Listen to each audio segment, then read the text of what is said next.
আমি তানিয়া, আমার ব্লগ চ্যানেলে সবাইকে জানাই অনেক অনেক স্বাগত।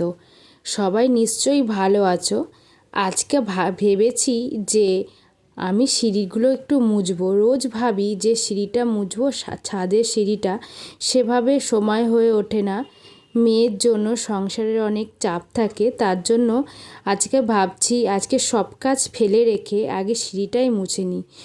প্রত্যেক দিনই আসতে হয় এখানে ছাদে জামাকাপড় নাড়তে, এত নোংরা সিঁড়িটা, তো সেভাবে হয়ে ওঠে না। তার জন্য মেয়েকে বললাম যে তুই একটু বস ঘরে, আমি আজকে একটু কাজ করে নিই, তারপরে তোকে পড়াবো।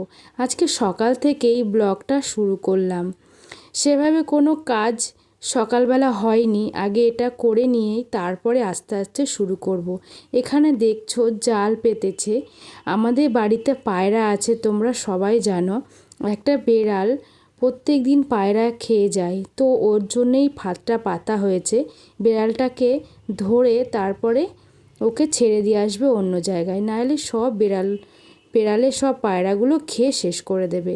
আজকে মেয়ের সকালবেলা পড়া আছে, তো ওর দাদু যেতে পারলো না বলে পাশের বাড়ি একজন পড়তে যায় একটা বাচ্চা, ওর সাথেই পাঠিয়ে দিলাম আরোহীকে।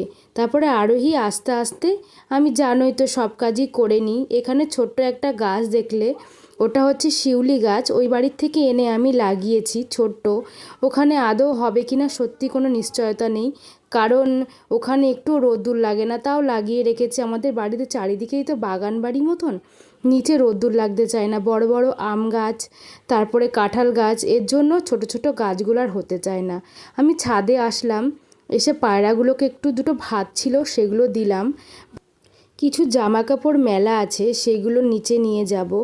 আজকে আর বেশি কাচাকুচো করিনি, গতকাল বেশি কাচাকুচো করে ফেলেছিলাম। ওই জন্য আজকে অল্প কিছু জামা কাপড় ছিল, সেগুলো কেচে ছাদে নেড়ে দিয়েছিলাম। একেবারে বিকেলবেলায় তুলি। দেখছো পায়রার জলগুলো অনেকটাই নষ্ট হয়ে গেছে। আমি তো একা পারবো না, তার জন্য আরোহীর বাবাকে বলতে হবে। ওর আরোহীর বাবা তো বাড়ি নেই, অফিসে গেছে। যেদিনকে অফিস যাবে না সেদিনকে বলবো এগুলো একটু পরিষ্কার করে দিতে। পায়রাগুলো এইটার মধ্যে নেমে জল খায়, আর কি করে জানো, স্নানও করে নেয় এই খাবার জল দিয়ে। আমার খুব দেখতে ভালো লাগে যখন স্নান করে না, খুব ভালো লাগে। এই গরমের মধ্যে ওদেরও তো গরম লাগে বলো, ওই জন্য এর মধ্যে নেমেই ওরা স্নান করে নেয়। আমি জামা কাপড় নিয়ে নিচে যাব, কিছু কাজকর্ম করে নেব।